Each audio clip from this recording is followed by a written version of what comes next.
Profe, pero pues, La profesora ahí con el fantasma conectados esperando a los demás. Pues sí. sí, estaba aquí sola.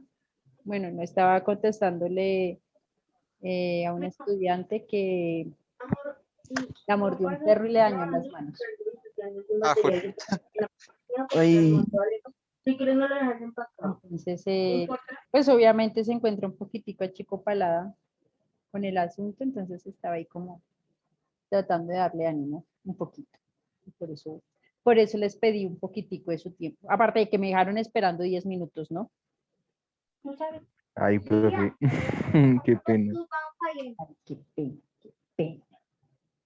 Bueno, ¿qué les cuento? Que se cayó algo del segundo piso hace 8 días, rompió una teja y rompió unas cosas y pues por eso fue que sonó todo duro y nos asustamos aquí en la cancha.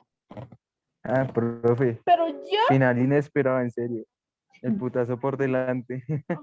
No, es que yo después revisé el video y es que, o sea, ustedes no escucharon lo que se escuchó acá. O sea, es que aquí se escuchó una... Sí, profe, yo escuché, o sea, sonó como si se hubiera roto algo, o sea, algo de vidrio, que hubiera caído sobre algo de vidrio. Sí, porque había como una alacena, entonces en la alacena se cayó, pues habían sí como unos tarritos, como unas mermeladas, unos tarros ahí de vidrio, eso fue lo que se rompió. Pero pues es que aquí sonó muy duro, o sea, muy, muy duro. Entonces por eso me asusté. Mm, Bueno, para hoy tenemos, ay, ay, ¿dónde está su presentación ahora? El diseño gráfico en México, Cuba y Argentina. Mm, Yo creo que alcanzamos a ver lo que viene siendo la parte del diseño gráfico en México, en Cuba. Y creo que les voy a dejar de tarea averiguar por Argentina. Y pues aprovechemos que está el compañerito acá. Nos va a explicar cómo se dio el diseño gráfico en Perú. Y dentro de 8 días tenemos diseño gráfico en Brasil, Colombia, luego, no me acuerdo qué tenemos, y luego tenemos parcial. Y se acabó. Y esto fue todo. ¿Listos? Listo, sí, señora.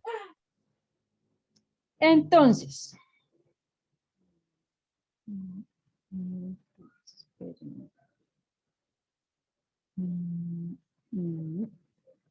ay,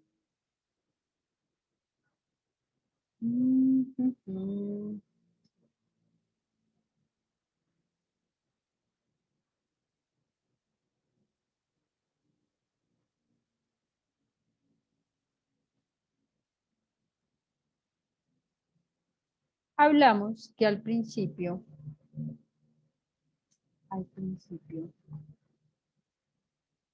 todo era oscuridad, ¿no es cierto?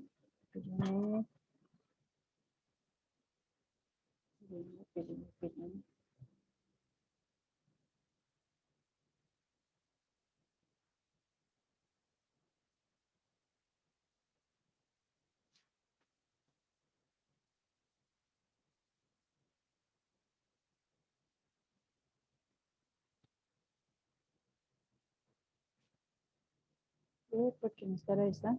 66, 83, 65, 43.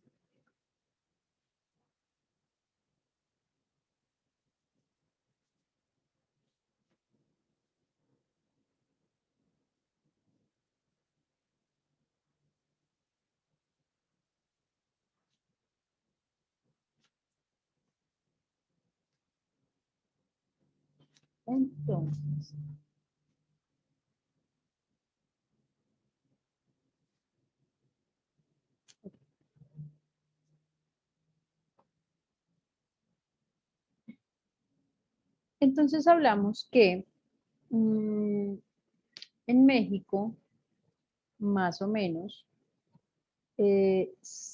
se empieza a entender como toda la parte o todo lo que viene siendo como el diseño gráfico con la parte de la sociedad, es decir, con todas las culturas de las que estábamos mencionando hace 8 días, ¿no es cierto?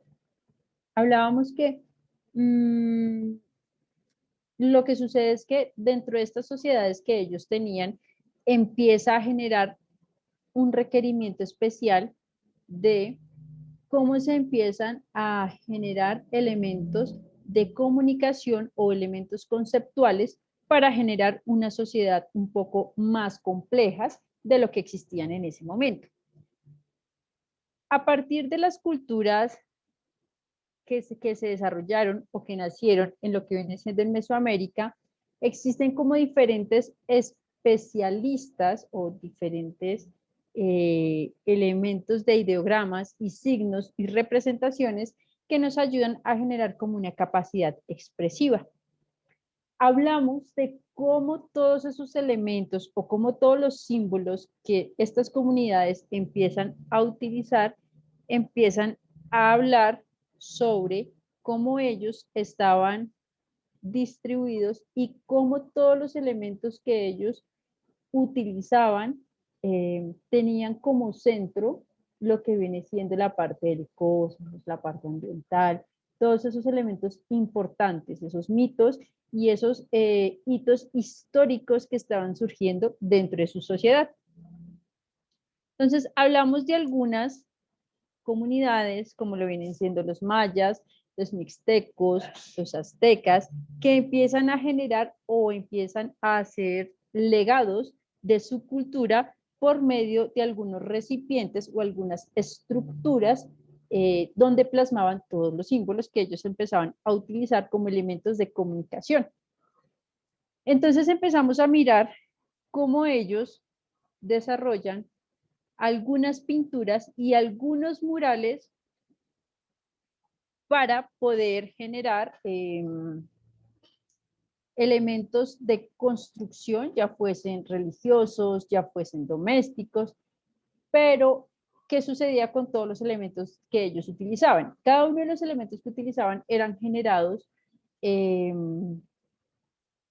con elementos simbólicos, ¿sí? Miren que tenían las serpientes, miren que tenían como representaciones muy importantes. Muchos de los elementos que nosotros vemos, así como el que ustedes están viendo. ¡Ah, perdón! Se va a poner lento el computador. Elementos como los que ustedes están viendo se encontraban pintados dentro de algunas de las pirámides o dentro de algunas construcciones. Digamos que aquí en esta parte es súper importante resaltar esto, ya que no solamente ellos se utilizaban como la piedra y tallaban la piedra, sino que también ellos hacían murales, hacían como este tipo de grafitis de la época. Entonces pueden encontrar como este tipo de símbolos dentro de su arquitectura. Si no estoy mal, creo que se escribe así.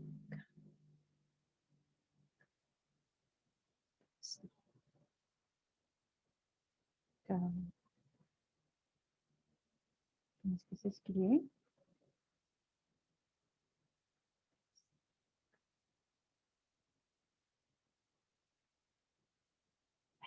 ¡Ay!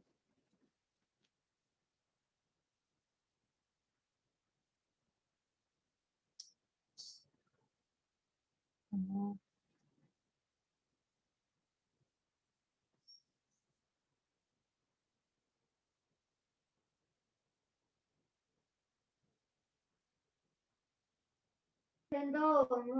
La profe con el internet de la NASA.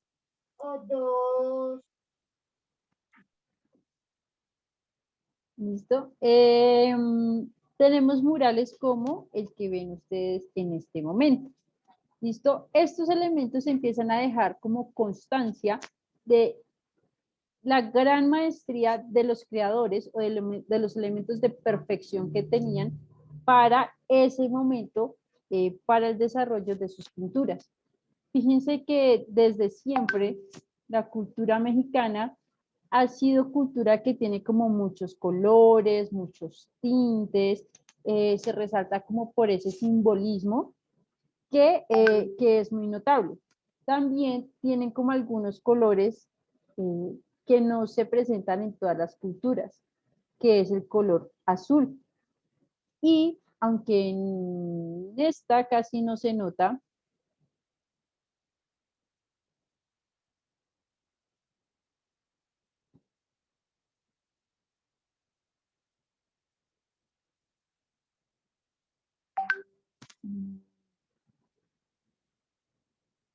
bueno, en esta, este tono de azul que ellos generan no es un tono de azul cualquiera, es un tono de azul que para la época era muy difícil de obtener. Entonces, ellos, aparte de que generan ese color, si se pueden dar cuenta, ha pasado los años y pues, ay, regálame un segundito que si no, no me puedo concentrar.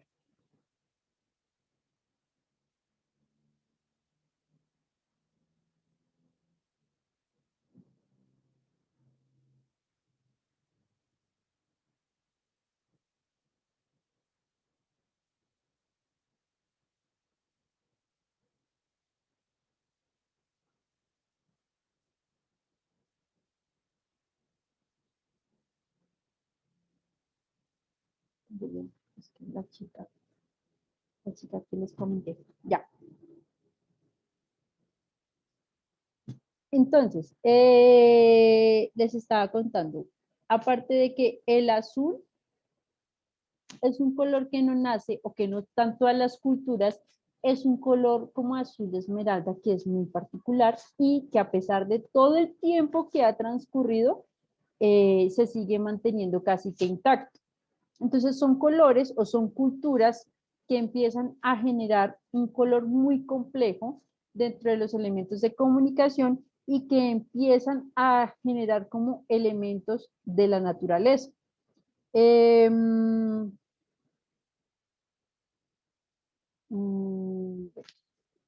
que hay unos libros bueno, hay unos elementos que más adelante les diré que pueden revisar. ¿Listo?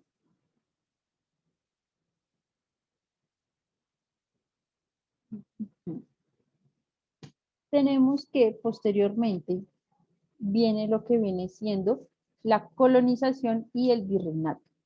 Entonces, una vez que se empieza o que se genera la conquista, que era donde estábamos peleando hace 8 días, se empieza a generar como estos elementos de colonización. Todas estas culturas se marcan por lo que viene siendo el sincretismo. Es decir, se empiezan a generar como muchas expresiones populares y por eso mismo, se empiezan o se encuentran como dos culturas superpuestas. Tenemos una cultura que todo lo debe hacia la parte de los dioses, ¿no es cierto? Y viene siendo como esa línea gráfica indígena que, que por todo este elemento de colonización y de virreinato tiende a perderse. Entonces, fíjense que cuando ellos llegaron, que era lo que nosotros peleábamos hace 8 días, empezaron a eliminar muchos elementos de nuestras culturas, casi que al punto de extinguir todos los elementos o todos esos testimonios pictográficos que generaron en esa época. Algunos elementos se encuentran en algunas instituciones europeas, otros si fueron dañados, quemados, destruidos, etc. Esa es una parte de la línea gráfica. La segunda línea gráfica, bueno, dentro de esa misma línea gráfica que se generaron dentro de los indígenas, teníamos también lo que venían siendo como sus lenguas. Entonces empezaban a mostrar como todas esas expresiones indígenas que se generaban en ese contexto. Luego teníamos la parte de la línea gráfica de la sociedad colonial. Entonces ya no entendíamos tanto nuestros ancestros, sino que empezábamos a entender los diferentes elementos impresos que trajo la nueva la nueva corona, ¿no es cierto? Todos los elementos de España. A partir de ese momento, entonces, y durante como que casi los siguientes 3 siglos, olvidamos un poco de lo que viene siendo nuestra línea indígena y empezamos a trabajar un poco más la línea europea. Esto pues debido a los diferentes elementos de opresión que se estaban dando en ese contexto. Pueden revisar de pronto lo que viene siendo el primer periódico ilustrado con litografías que se llama El Iris, de 1826. Y también podrían revisar El Gallo Pictográfico, se llama así, de 1845, que fueron como elementos mexicanos diseñados por litógrafos mexicanos, ¿listo? Que empezaban a mostrar como todos los elementos que se estaban dando en ese contexto.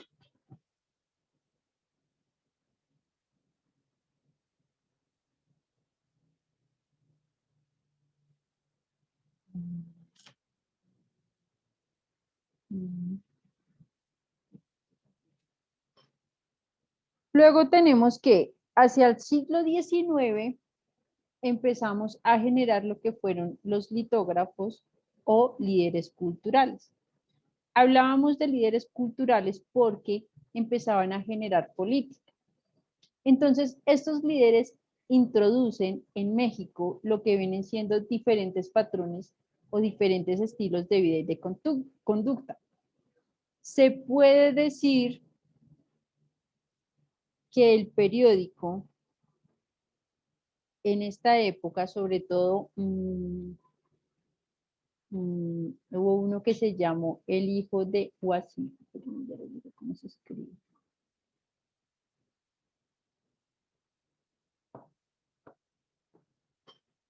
¡Ay, ¿por qué esto es así?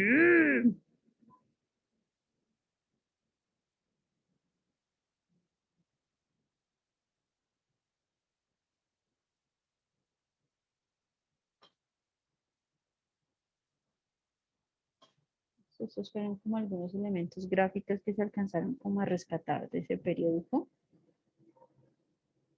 de esos elementos litográficos que quedaban, que quedaron.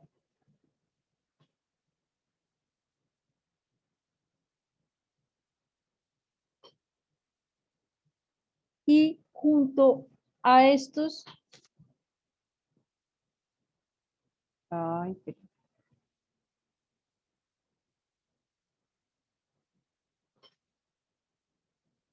estos son como algunos elementos que quedaron.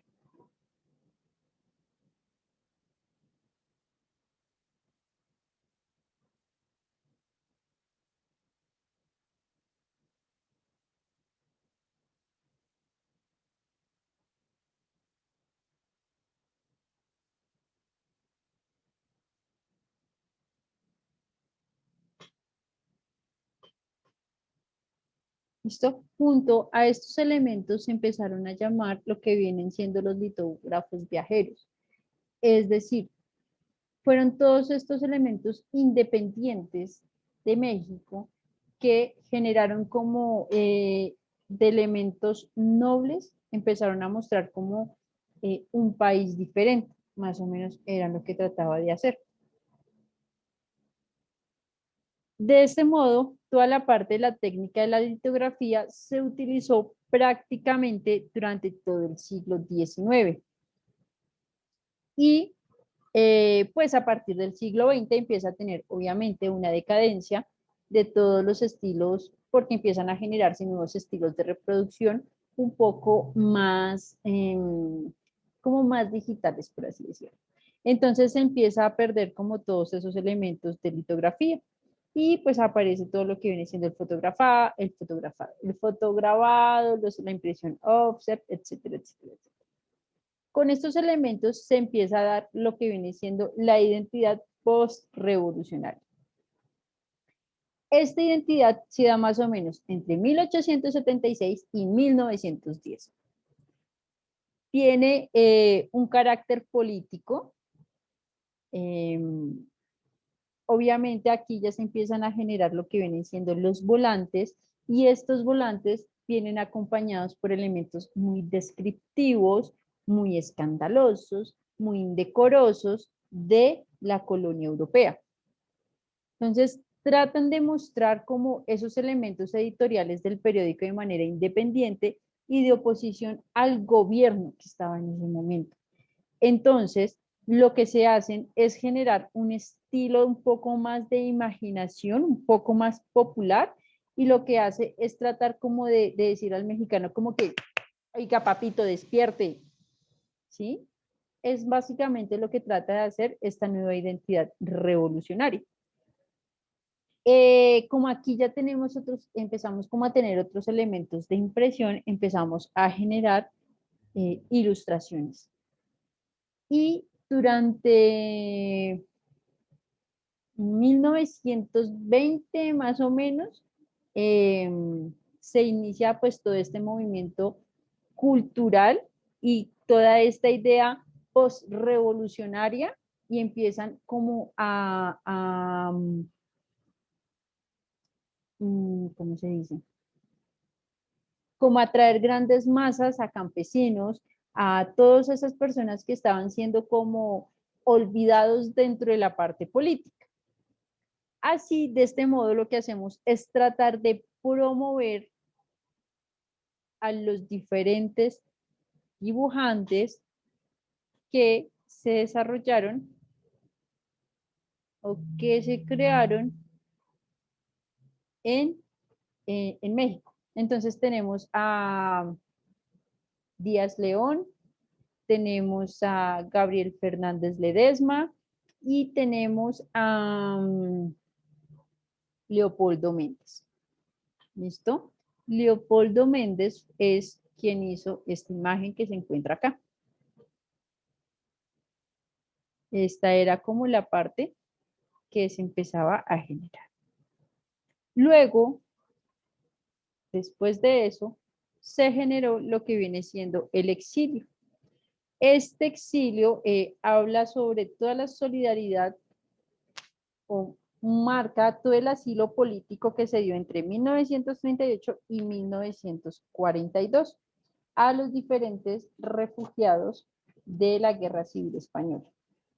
Se hablan que más o menos fueron como unas 20.000 personas, entre hombres, mujeres y niños, que llegaron a México tratando de buscar como un nuevo hogar, un nuevo país, y tratar de generarle como unos elementos relevantes a la parte histórica de México, y es que Estados Unidos. De este modo empieza a generarse nuevas diversidades y nuevos elementos o nuevos tintes hacia la parte del diseño, y también empezamos a generar nuevas pinturas un poco más con tintes políticos. Listo, hablamos de que México siempre ha tenido o ha sobresalido por la calidad de sus presentaciones visuales si los comparamos como con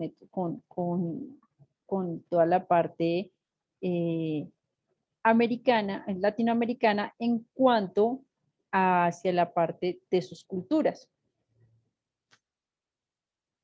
¿Por qué de nuevo les menciono esto? Porque esto lo que hace es generar como un poco más de riqueza cultural. No sé si se han dado cuenta que ellos tienen como muchos elementos, muchas creencias. ¿Se vieron la película de Coco? Sí, profe. Sí, se la vieron. Recuérdame. Hoy no tengo. ¿Sí se acuerdan? Nos vamos todos con, sí, nos vamos todos con mi mamá Coco. Exacto. Nos vamos todos con mi mamá. Miren todos los elementos todos los elementos gráficos que ellos manejaron, las flores que para cruzar el puente, para encontrar el camino, el que el alma se encuentre para otro lugar, que los animalitos también cuando fallecen son, ¿cómo son? Alebrijes, que son animalitos guías. Entonces miren todos esos elementos o todas esas manifestaciones gráficas que se dan en ese momento.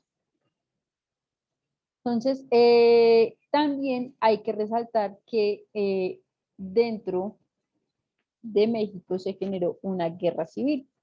Gracias a esta guerra civil que se dio, nacieron muchos artistas gráficos.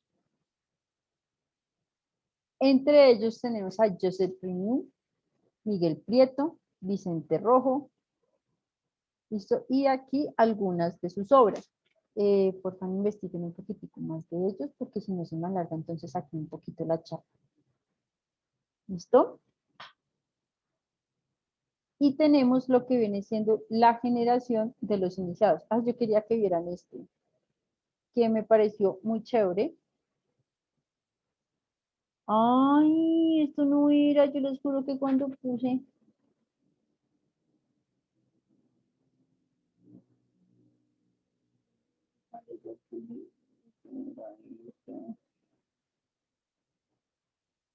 Solamente me está tomando la mitad, ¿o sí?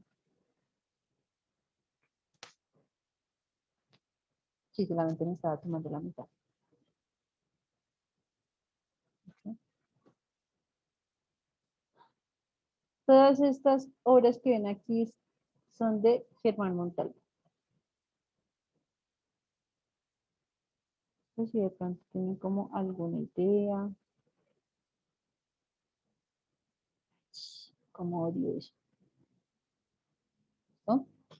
Entonces, dentro de los artistas que les mencioné estuvo Vicente Rojo. Él formó y guió el oficio de algunos jóvenes, como el que les acabo de mostrar, que estaban netamente comprometidos al 100% con el diseño gráfico. Vicente Rojo acompañó y colaboró a estos pequeños artistas que empezaron a surgir dentro de la profesión del diseño gráfico. También colaboró dentro de grandes empresas y dio como esos pinitos o como esos tips a aquellos que, a aquellas universidades que iban como a ofertar la carrera del diseño gráfico. Esto se dio más o menos hacia los años 80 y pues bueno, aquí como hay como algunos artistas que destacan dentro de lo que viene siendo el diseño gráfico. De las primeras universidades que se dieron, bueno, aquí hay referencias. Dentro de las primeras universidades que se dieron dentro del diseño gráfico en México fue la Universidad Iberoamericana. Más o menos fue como iniciada en 1968, donde empiezan a darse como los, las primeras clases del diseño gráfico. También esta universidad estuvo encargada de toda la línea gráfica que se ofreció en los Juegos Olímpicos de México en 1968. Bueno, más o menos ya hacia los años 90 se empieza a presentar como un furor dentro del diseño gráfico, se empiezan a generar como elementos un poco más digitales y empiezan a nacer nuevos conceptos del diseño. Con toda esta tecnología que nace en México se empiezan a generar nuevas líneas gráficas, nuevos clientes, nuevas formas y nuevas maneras de comercializar todos los elementos. Dentro de las líneas o dentro de los escenarios del diseñador gráfico se transforman de una manera inimaginable en cada una de las disciplinas que empieza a afectar la parte del diseño. Esto es como una mirada muy rápida hacia lo que fue el diseño gráfico en México. Esto teniendo en cuenta pues que nace con toda su cultura y con la colonización se ven un poco afectados. Aquí hay algunos libros, algunas referencias donde se tomó la información. Tenemos también lo que viene siendo el diseño gráfico en Cuba, ¿listo? O algo así como lo que viene siendo el grafismo cubano. Aunque ustedes no lo crean, Cuba tiene también su historia.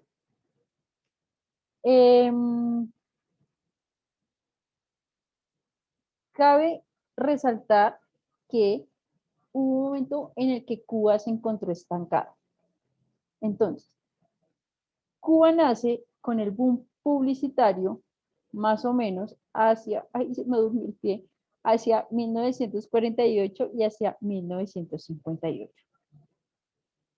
Todo este boom o toda la base que nace es como el lanzamiento, es como el lanzamiento del mercado latinoamericano. Se producen o se empiezan a desarrollar elementos de publicidad gráfica de manera gigante. Más o menos hacia la década de los 50, exactamente cuando empiezan a nacer, se produce esta sintonía o todo este impulso de escala global de los elementos publicitarios o de los elementos más que todo posguerra. Ellos van más como desde la Segunda Guerra, que empieza desde la Segunda Guerra Mundial, que empieza como a generar como estos elementos publicitarios. En ese momento, como la potencia de la industria norteamericana, como en ese momento eran amiguis, se fortalecen como una relación entre ambos países, lo que hace que todos los elementos publicitarios sean con patrones modernos, de confort y muy al estilo gringo. ¿Listo? Por eso es que en esas imágenes que ustedes ven ahí se ve como muy... ¿Se han visto los Simpson? Sí, profe. Cuando Homero se lleva a Bart para que supuestamente piensa que a Bart le gustan los chicos y se lo lleva a ver un cartel gigante de cigarrillos Laramie. No me acuerdo, profe, no. Creo que no me dice. Y Homero le dice, ¿de qué te dio ganas? Y Bart le dijo de fumar. ¿Esa? Exactamente, no sé, tengo ganas como de un cigarrillo. Entonces, mire que esta imagen, espérenme a ver, ay, pero a ver, ay, bueno, por lo menos esto se lo abrió.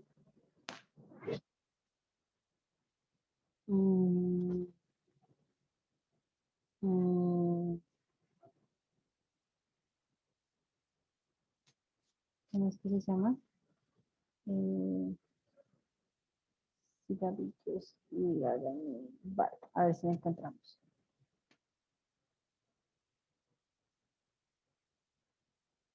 Profe, pero ponga después cuando lo lleva a la fundidora. Es este, creo.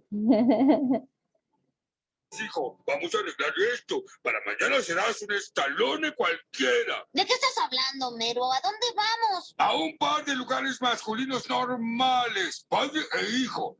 Ya dejaste mucho en la mano. ¿Quieres empeorarlo más? ¡Ah!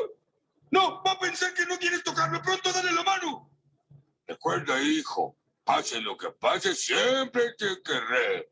¿Cómo? ¿Cómo? ¿Como padre? Como padre normal.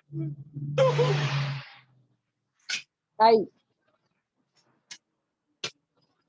¿Qué tengo que hacer aquí? No, ya quédate aquí y ahora vuelvo. Puro placer, Laramie ovalados. Bueno, 2 horas. ¿Cómo te sientes? No sé. Como que quiero fumar. Ay, ese es mi hijo. Voy por unos de cuáles quieres. Extra largos. Ay, yo creo que no funcionó, pero sé de algo muy... pero este es el Yo de creo que después de no fundar. funcionó, pero sé de algo mucho mejor. Fundidora de acero a Hacks. Bart, quiero que estreches la mano de cómo se llama usted. Roscoe. Roscoe dirige esta fundidora y nos va a mostrar la planta para que veas a los hombres más rudos del país haciendo lo que saben hacer mejor. ¿Y para qué quiero ver eso? Me lo agradecerás en tu noche de bodas.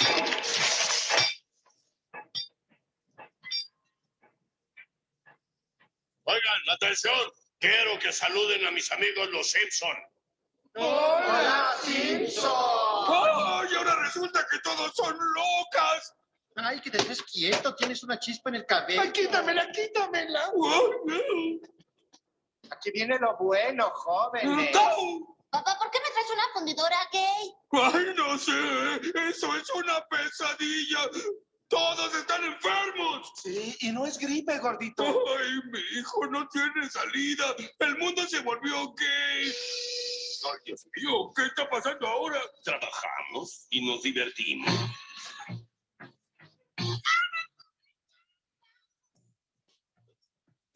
Bueno, la segunda parte no tenía nada que ver, pero a petición del público la puse. Sí, profe, Gracias, ya me profe, acordé qué de ese buen pedazo. capítulo. ¿Cómo? Ya me acordé de ese pedazo. Ah, bueno, era para mostrarles cómo en Cuba se empezaban a generar como esos elementos muy gringos, lo mismo que aquí en el otro letrero. ¿Listo? Por lo general siempre los elementos publicitarios, o los más notorios, fueron el ron, fueron bebidas como espirituales, espiritistas, no sé cómo decirla, el tabaco y el café. ¿Listo? Eso era como lo que más caracterizaba a la isla como tal en los elementos publicitarios. Luego tuvimos algunos elementos o algunos organismos y escuelas de publicidad. Entonces hablamos cómo se empezaron a desarrollar el Havana Advertising. Havana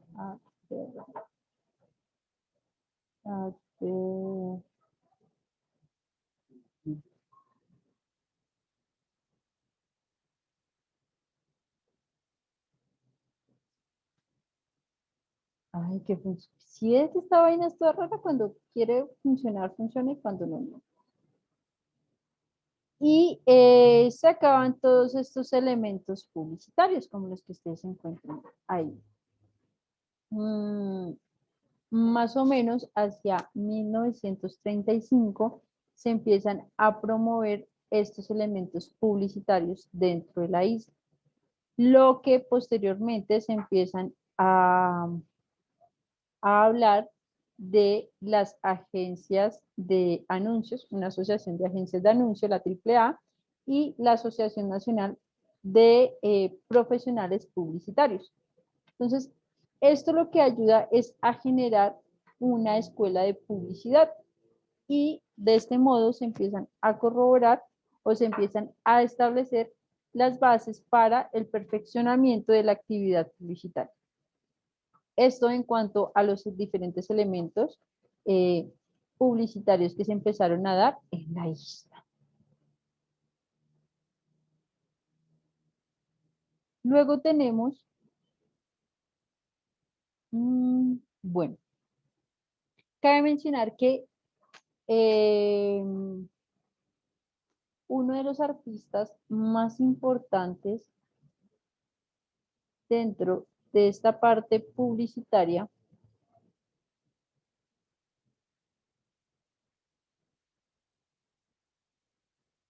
ay, pero ¿por qué?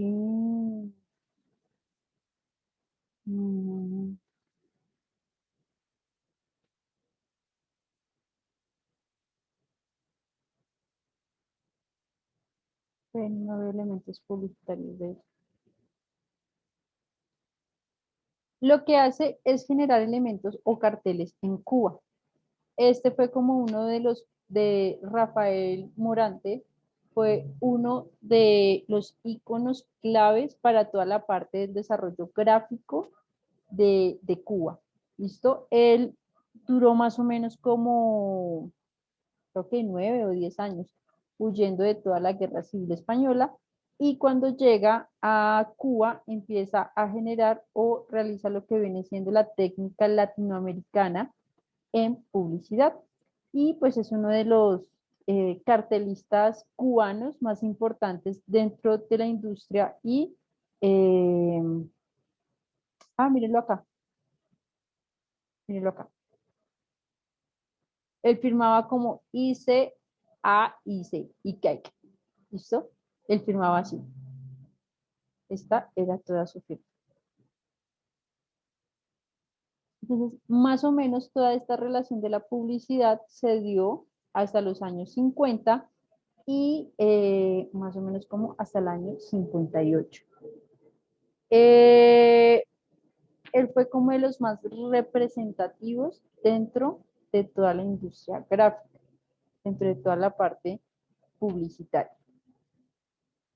Luego tenemos lo que viene siendo el despertar revolucionario, que fue del 59 hasta el 64.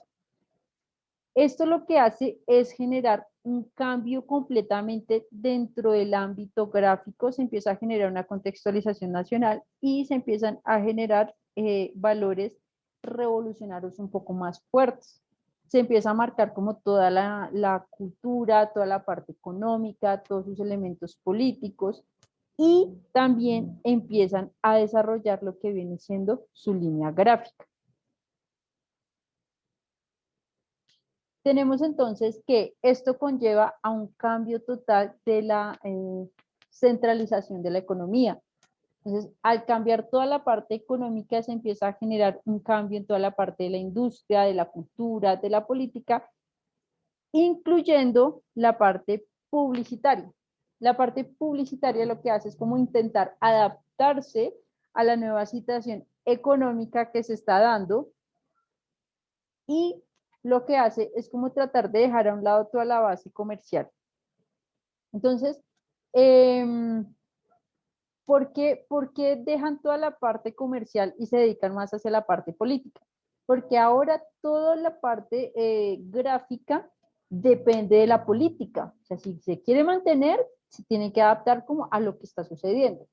Así de este modo se empiezan a generar nuevos productos y nuevos tintes en la parte de la publicidad. Entonces, lo que hacen es tratar de generar elementos consumidores, o ya no se mandan cigarrillos, Laramis, cómpralos, ¿no es cierto? O lleva el rono, bueno, todos esos elementos que se daban, sino que ahora lo que hacen es tratar de mandar mensajes solamente políticos, mensajes culturales, mensajes educativos. Así, de este modo, todos los diseñadores pasan a ser empleados netamente del Estado. Hagan de cuenta que los diseñadores pasamos a ser tipo los diseñadores de Hitler, los diseñadores de Kim Jong-un. Listo, que solamente muestran como que esos elementos políticos para poder sobrevivir. Eso es lo que empieza a suceder más o menos en esa época. Luego, estos son los elementos que se dan.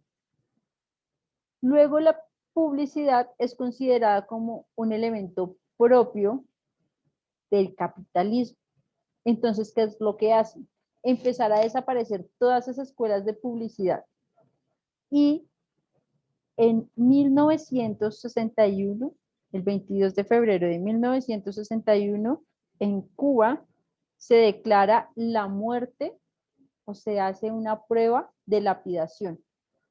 Es decir, 24 horas sin anuncios comerciales de la radio, de la televisión, los periódicos, en ningún lado se puede generar publicidad. Después de que la prueba se realizó, se suprimió todos estos elementos publicitarios, todos estos elementos de televisión, radio, prensa, todo. Entonces, ahí toda la industria publicitaria en Cuba se acaba. Sin embargo, solamente se aprueba un elemento publicitario que viene siendo el cartel. Y el cartel se genera como un medio de orientación y de transmisión de elementos o hechos que están ocurriendo en ese momento. Para nada más se puede utilizar la publicidad. ¿Listo? Eso es lo que empieza a desarrollarse.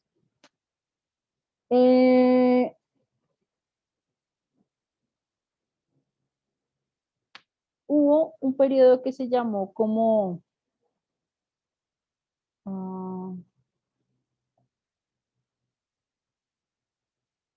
Eladio. Un segundito.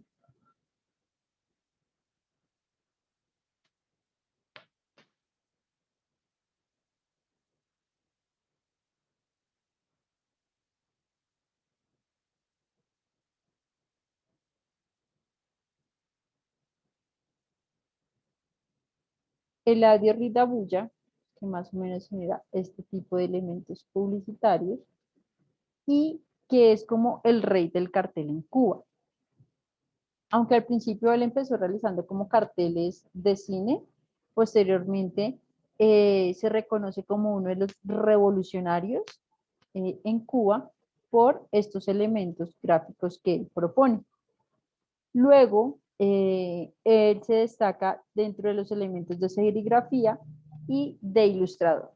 Entonces, hacia 1959 más o menos, se fundan dos instituciones culturales dentro del diseño en Cuba, que uno propone netamente la producción del cartel y el otro que se dedica hacia la parte de la industria cinematográfica.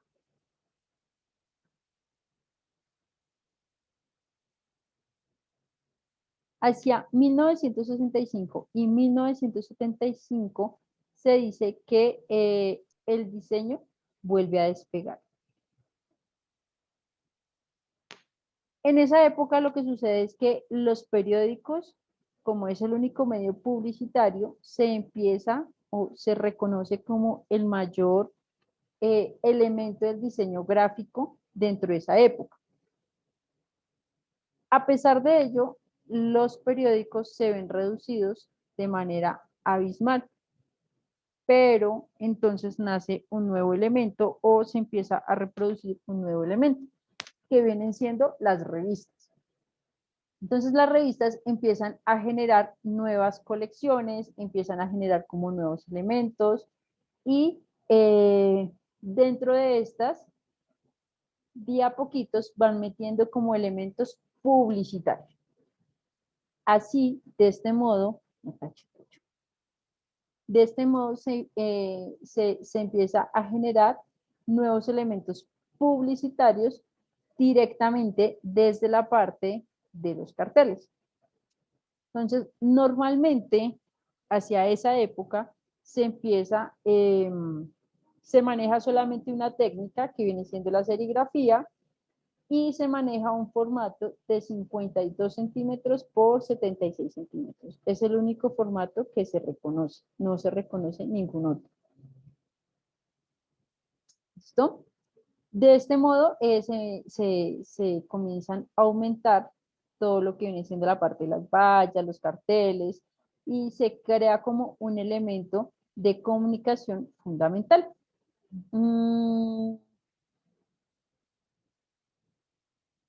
En esa época, la isla albergó algunos extranjeros. Es que los nombres sí me queda como raco decírselos porque es que son japoneses, chinos, hindús, y pues mi chino está como, mi mandarín está como un poquito oxidado, está igual que mi francés y mi alemán. Tenemos a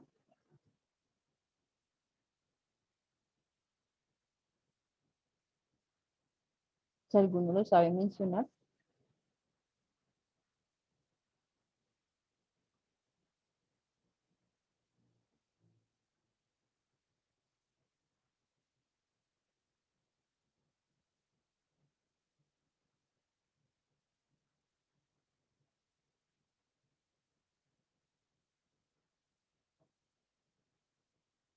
Odowski, no sé cómo se menciona.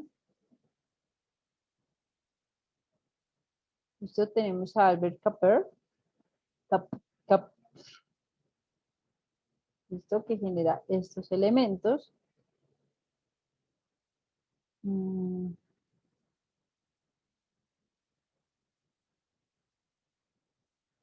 José Frascara.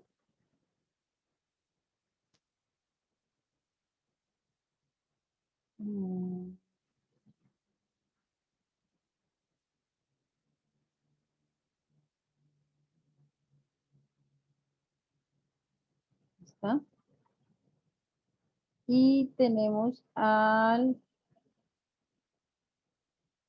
japonés. Entonces fueron como los artistas que la isla albergó. Y se hizo, fueron como algunas de sus obras.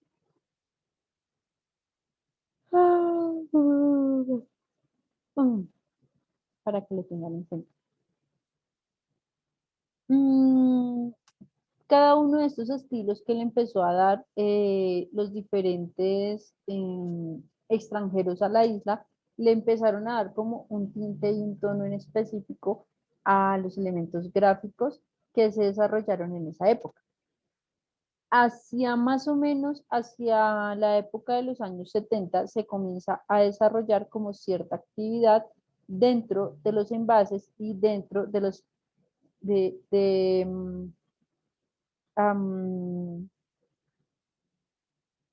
de los empaques relacionados con todo lo que vendría siendo la parte de La Habana, con todos los puros que ellos vendían y pues obviamente está orientado más hacia el mercado extranjero. Luego, miren que aquí hablamos hasta el 70, bueno, 75. Aquí, hacia el 76 y hasta el 89, se habló directamente de un estancamiento y un retroceso. Es decir, en este periodo también se empiezan a generar nuevos cambios políticos y se genera un cambio de administración que empiezan a afectar toda la parte del diseño. En esta parte es cuando se empieza a generar como un aislamiento y se produce una saturación de estilos y códigos visuales que vendrían siendo, que se venían desarrollando que se venían desarrollando por cada uno de los diseñadores que albergaba la isla.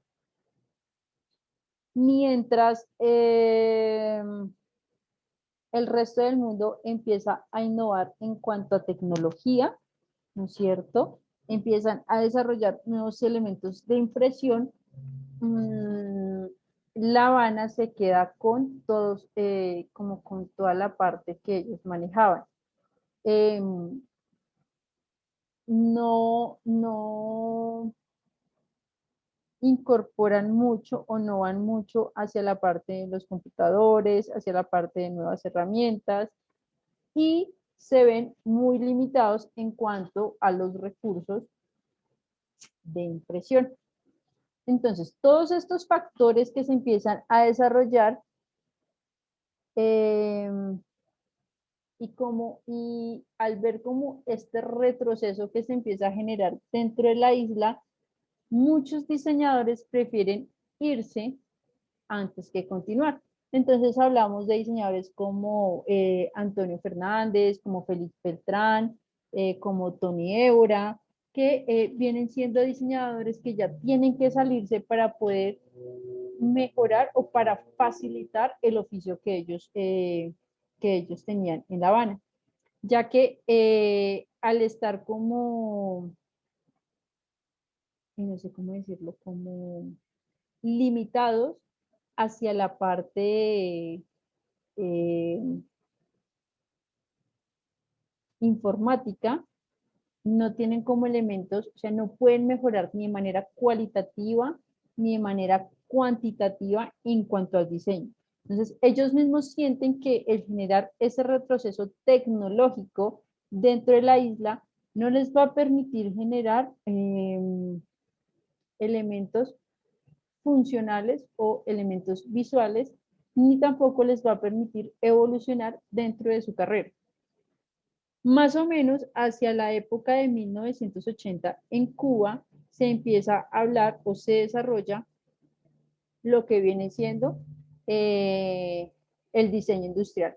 Entonces aquí se oficializa lo que viene siendo o lo que es la única universidad del diseño en Cuba y se genera el diseño industrial. Bueno, este es súper importante.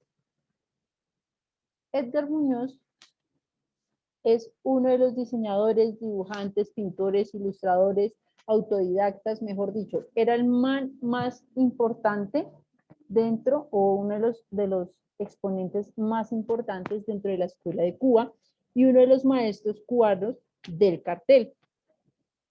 Él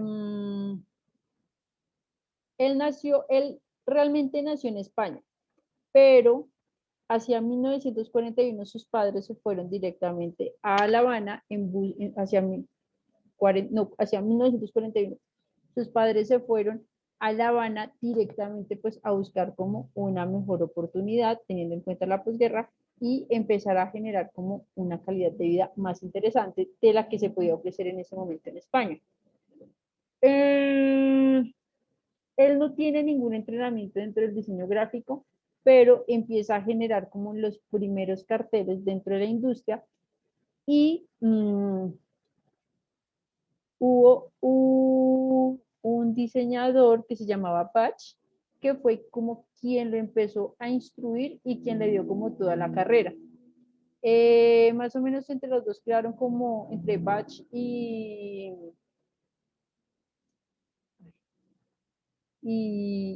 Muñoz, hacen lo que viene siendo más o menos como 2000 carteles. Si se pueden dar cuenta, Eduardo Muñoz adopta también el apellido de Patch. ¿Listo?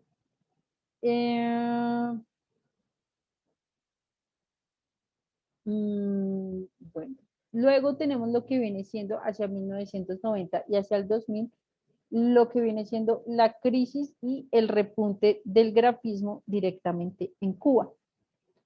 Muchos diseñadores se independizan y comienzan a generar pequeñas agencias de publicidad dedicadas a tratar de resolver como problemas de comunicación de algunas empresas que se dedican directamente hacia el turismo. También nace lo que viene siendo la industria farmacéutica. Nace un comité que se llama el Comité de Prográfica Cubana en 1992, y nace una entidad no gubernamental que empieza a generar como el Consejo de Artes Plásticas dentro del Ministerio de Cuba. La Prográfica es un miembro del International Council Graphic Design Association, que se considera desde 1997 que es uno de los pocos diversos o congresos que se generan para el desarrollo de elementos iconográficos. Muchos artistas del cine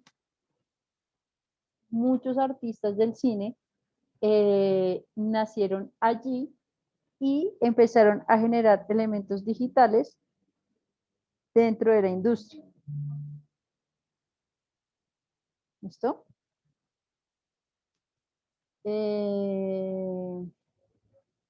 Y pues ya al final tenemos lo que viene siendo los nuevos aires para la isla.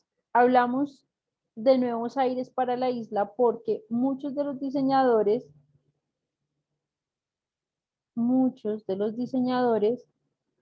en Europa y en Estados Unidos tuvieron que irse, muchos de los diseñadores de Cuba tuvieron que irse para Estados Unidos y para Europa.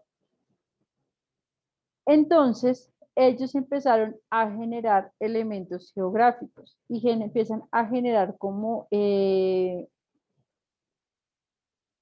algunos elementos gráficos paralelos hacia Cuba y como con elementos gráficos franceses también.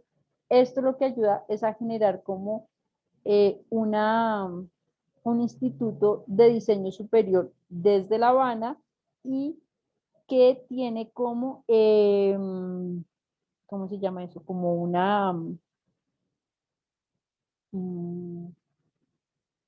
una financiación directamente por Suiza. Entonces, esta financiación y esta nueva escuela de diseño que se crea es financiada directamente o nos permite conocer como el estado actual del diseño en Cuba.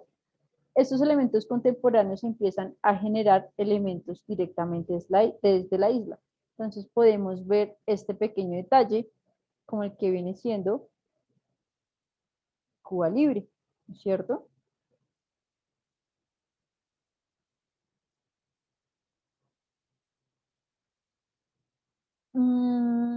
Bueno, se dice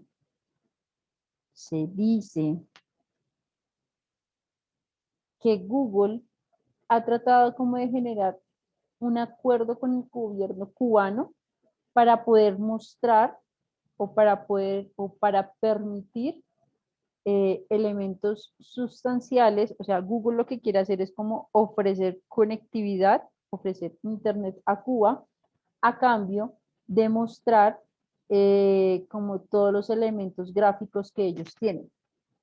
Entonces, lo que tratan de mostrar es como esos elementos o toda la historia que se genera en Cuba a cambio de un poco de conexión. Entonces, eso es como un acuerdo al que se está llegando o al que quieren llegar ahorita.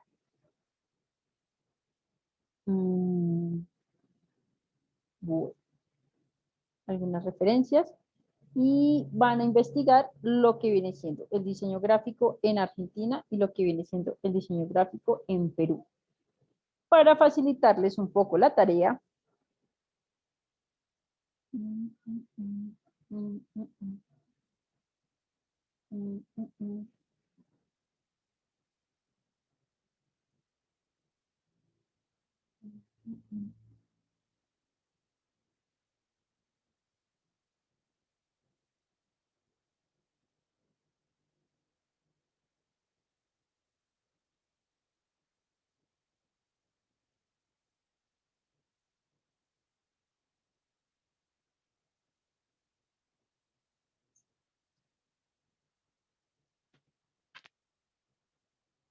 hay un pequeño texto que quizás les pueda servir. Listo para el desarrollo de su información.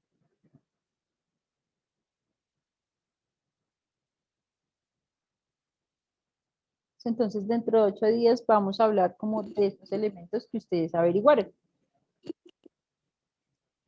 Profe, qué pena, ¿será que podrías anotar en el chat la tarea? ¿Cuál sería la tarea, profe? Por favor. Me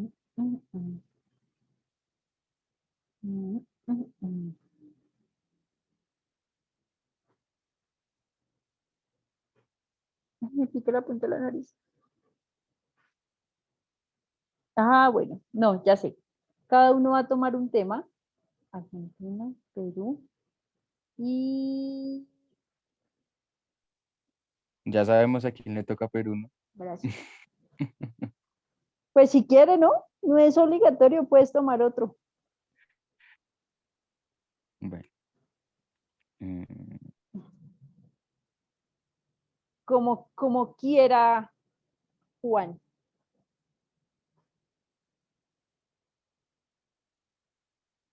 Vale, profe.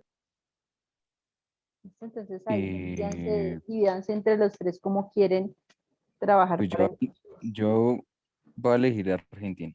No sé si...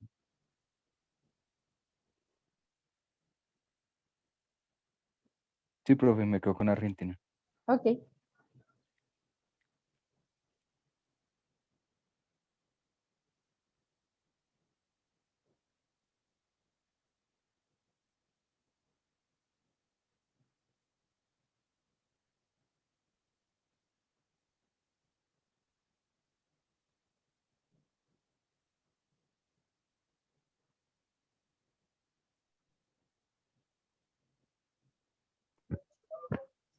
¿Sé que hoy Brasil, profe? Sí. Vas a Brasil. Listo, pues. Bueno, Listo, profe. bueno, chicos, no siendo más. Hoy no pudimos hablar mucho, pero que tengan una feliz noche. Profe, una pregunta. Dime. concerniente a lo que habló sobre los acuerdos que tenía Cuba con Google, ¿acaso hubo algún avance? Porque también había oído lo mismo, que estaban en acuerdos, pero como que no pude seguir con ese tema. No, hasta el momento no han dado nuevo reporte. Eso es algo que, pues tú sabes que por toda la parte política que tiene Cuba, no se ha podido dar. Entonces, lo último que yo supe que llegó a Cuba, no recuerdo, fue hace como 2 años, que fue el celular. Y fueron de esos celulares más o menos Motorola C115, porque ustedes saben que pues por toda esta parte de choques tecnológicos, pues a uno no le pueden dar como todo así, miren, ya llegó el teléfono táctil y no sé qué, si no hay como un elemento gradual en el cambio de la tecnología, y pues como ellos no han tenido tecnología durante mucho tiempo, entonces tienen que hacer ese proceso de manera gradual. Pero te estoy hablando de hace como 2 años, 3 años, creo que fue que llegó el celular. Profe, yo Dime. todavía me acuerdo la vez, o sea, bueno, esa época donde llegó a estar de moda el celular táctil, cuando llegó el primer táctil acá, sí, como tal. Ujú. Eso era la goma para todo. O sea, el que tuviera un celular táctil, mejor dicho, Tenía la, tenía mucha plata. no sé si se acuerdan ese Sony Ericsson que tenía así tapita, que era, Sí, que sí, tenía un profe, lapicito yo y tuve uno de esos, También ese que se deslizaba hacia arriba. ese también era lindo. Solo Yo tuve tuve una BlackBerry. el PlayStation,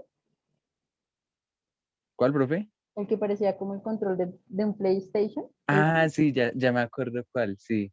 Sí. Ese que era como tal táctil normal y se le sacaba como el teclado. Ujú. El control. Sí, sí. Ese lo tuve Es, hasta hace como 3 años porque se lo presté a mi hermana y se lo dejó robar. ah, Era mi celular favorito. Entonces, eso pasa y si se dan cuenta, la evolución de nosotros también ha sido muy rápida. O sea, el cambio que nos han dado, se dan cuenta, hace 10 años, la evolución tecnológica que hemos tenido ha sido abismal. bastante, profe, diría yo.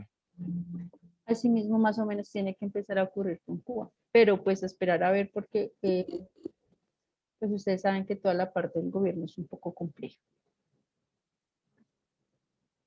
¿Quién sabe? Bueno, Vale, profe, entonces, pues nada, nos vemos para la próxima clase. nos pi. Profe, Hasta luego, profe. una última pregunta. Sí. ¿Me escucha, profe? Sí, dime. A ver, si usted pudiera elegir un símbolo representativo o un icono, el más representativo de Cuba, ¿cuál elegiría?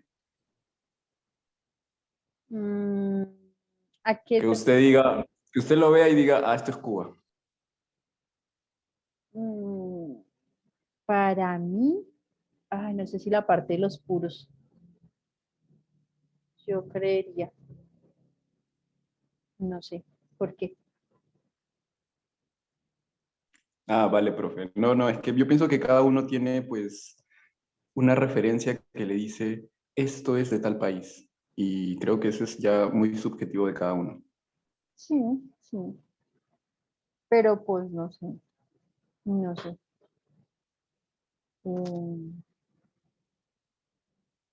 Una vez tuve la oportunidad de oler un puro cubano, uf, esa vaina huele muy rico. O sea, de oler, no de, de aspirarlo, bueno, no sé cómo se llama, sino de olerlo. Uf, huele muy, muy rico. O sea, no sé, tiene un olor muy chévere. Entonces uno se queda como que, wow. Bueno, chicos, si no nos quedamos aquí hablando de cháchara como siempre, ustedes, mejor dicho. ¿Bueno? Vale, profe, que tenga buena noche. Descansen, chicos. Un abracito. Por fin no tuvimos espíritus chocarreros. Hasta luego. Chao, chao, profe. Chao, chicos. Un abracito. Que descansen.